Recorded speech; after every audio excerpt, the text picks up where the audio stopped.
En este video, el cuarto de la serie de potencia en corriente alterna, vamos a ver lo que es la conservación de potencia compleja y vamos a ver dos problemas de aplicación de este principio. Esto aplica a las asignaturas de CFIS 344 y CFSA 3440 de electricidad y magnetismo del Departamento de Ciencias Físicas de la Universidad Andrés Bello. Primeramente repasaremos algunas cosas relacionadas con potencia en corriente alterna. Tenemos este triángulo de potencia, tenemos la potencia real o promedio, que es P, Q, que es la potencia reactiva, y tenemos dos S, una S en negrita, que es lo que se llama la potencia compleja, y una S sin negrita, que es lo que se llama la potencia aparente. Estas dos, la potencia compleja y la aparente, se miden en volt-ampere, la potencia real se mide en watts y la potencia reactiva se mide en volt-ampere reactivo. Hay que acordarse de la analogía de la cerveza, en donde la cerveza líquida es la potencia real, la espuma es la potencia reactiva y el total es la potencia compleja. La potencia compleja es P más JQ, que es igual a la potencia aparente S ángulo phi. El factor de potencia, que es coseno de phi, es la potencia real dividido en la potencia aparente. La potencia real es la potencia aparente por coseno de phi, o la potencia aparente por el factor de potencia. La potencia reactiva es la potencia aparente por el seno de phi. Y otra expresión que nos puede servir es que Q partido por P es igual a potencia aparente por seno de phi partido potencia aparente por coseno de phi. Eso nos daría tangente de phi. Por lo tanto, la potencia reactiva es igual a la potencia real por tangente de phi. Todas estas expresiones pueden ser de utilidad para lo que viene a continuación. Vamos a definir lo que se llama el teorema de Bucherot o de conservación de potencia en corriente alterna. ¿Qué quiere decir esto? Supongamos que tenemos esta red de impedancias que se puede reducir a una impedancia equivalente. El teorema dice que para cualquier circuito de corriente alterna, la potencia compleja total de la red, la potencia total de la impedancia equivalente, es igual a la suma de las potencias complejas de las componentes individuales, independiente de la forma en que estén conectados. O sea como sea que estén conectados, la potencia compleja del equivalente va a ser igual a la potencia compleja del A más la potencia compleja del B más la potencia compleja del C. La potencia compleja del A es P sub A más JQ sub A, la potencia compleja del B es P sub B más JQ sub B, la potencia compleja del C es P sub C más JQ sub C, y la idea es que se conservan las potencias complejas, o sea, la potencia compleja del total va a ser la potencia compleja del A más la potencia compleja del B más la potencia compleja del C. Eso significa de que al conservarse las potencias complejas, significa que primero se conservan las potencias reales, es decir, la potencia real total del equivalente total sería igual a la potencia real de A más la potencia real de B más la potencia real de C, y además se conservan las potencias reactivas, es decir, la potencia reactiva del equivalente o del total sería igual a la potencia reactiva de A más la potencia reactiva de B más la potencia reactiva de C. Ojo, lo que no se conserva son las potencias aparentes, es decir, este SA, este SB y este SC. O sea, esta potencia aparente total que surge a partir de pasar de rectangular a polar, esta potencia compleja resultante va a ser distinta a la suma de estas tres potencias aparentes de cada una de las componentes. Lo que se conserva son las potencias complejas, las potencias reales y las potencias reactivas, pero las potencias aparentes no se conservan. Veamos cómo se aplica esto. Veamos este problema. En el circuito de la figura, el dispositivo A recibe 2 kW con factor de potencia trazado a 0,8, el dispositivo B recibe 3 kVA con factor de potencia adelantado a 0,4, mientras que el dispositivo C tiene parte reactiva e inductiva, consume 1 watt y recibe 500 VA reactivo. Se pide A, determine el factor de potencia del sistema completo, y B, halle esta corriente I dado que el voltaje de entrada B sub S es 120 ángulo 45 volts RMS. Entonces vamos a tener que analizar las potencias de cada uno de estos. Primero partamos con el dispositivo A. Nos dice recibe 2 kW, tengo aquí la potencia real directamente, que es 2000 watts. Nos dice además que tiene factor de potencia atrasado, por lo tanto la fase sería más coseno a la menos 1 de 0,8, sería una fase positiva, lo que nos daría 36,87 grados, y por lo tanto la parte reactiva sería igual, y por lo tanto la potencia reactiva sería igual a la potencia real por la tangente del ángulo, 2000 por tangente de 36,87 VA reactivo, lo que nos daría 1500 VA reactivo. Entonces tenemos potencia real y potencia reactiva para el dispositivo A. Para el dispositivo B nos dan la potencia aparente, que es 3000 VA,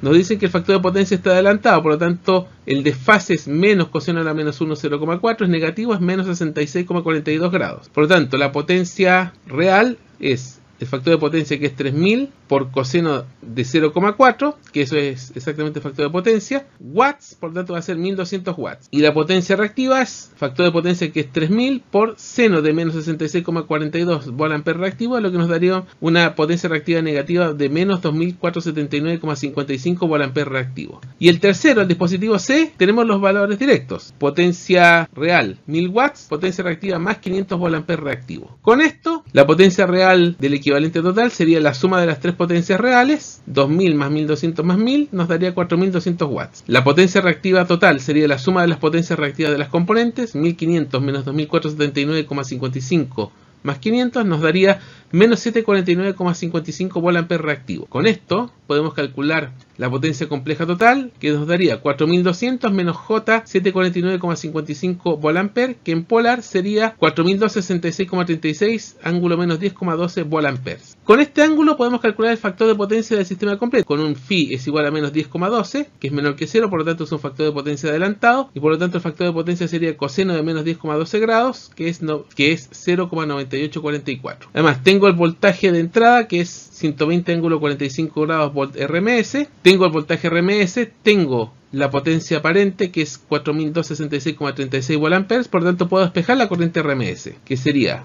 la potencia aparente 4266,36 volt-amperes dividido en el voltaje RMS 120 volts, lo que nos daría 35,55 amperes de RMS. Y con esto resolvemos este primer problema. Veamos este segundo ejemplo. Dado el circuito de la figura, hay I0 y la potencia compleja total suministrada.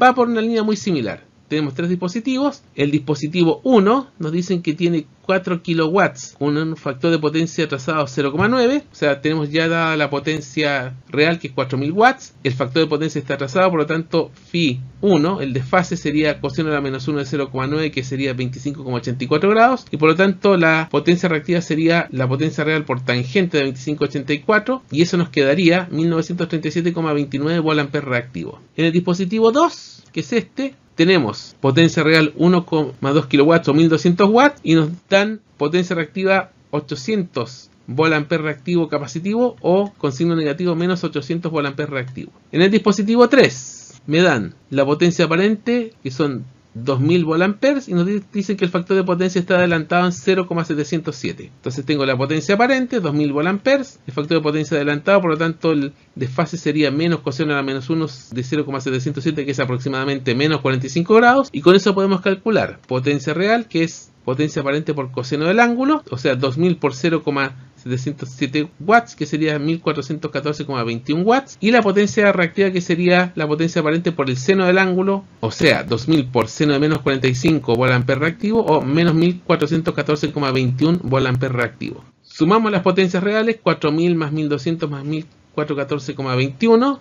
nos daría 6614,21 watts. Sumamos las potencias reactivas, 1937,29 menos 800 menos 1414,21 nos daría menos 2,76,92 volt-ampere reactivo. Y con esto ya tenemos la potencia compleja, que sería 6614,21 menos J 276,92 volt-amperes, que en términos fasoriales sería 6620 ángulo menos 2,40 grados volt-amperes. Con esto se podría calcular el factor de potencia asociado a esta impedancia equivalente, que sería menos 2,4 grados, que es un ángulo menor que 0, por lo tanto es un factor de potencia adelantado, que sería coseno de menos 2,40 grados, aproximadamente 0,9991. Y se nos pide la corriente acá. Tengo que la potencia real total es voltaje RMS por la corriente RMS por el factor de potencia. Esta corriente RMS es el voltaje RMS partido por la magnitud de la impedancia total por el factor de potencia. Y de aquí podemos hacer el siguiente espeje, que la magnitud de esta impedancia sería el voltaje RMS al cuadrado por el factor de potencia dividido en la potencia real,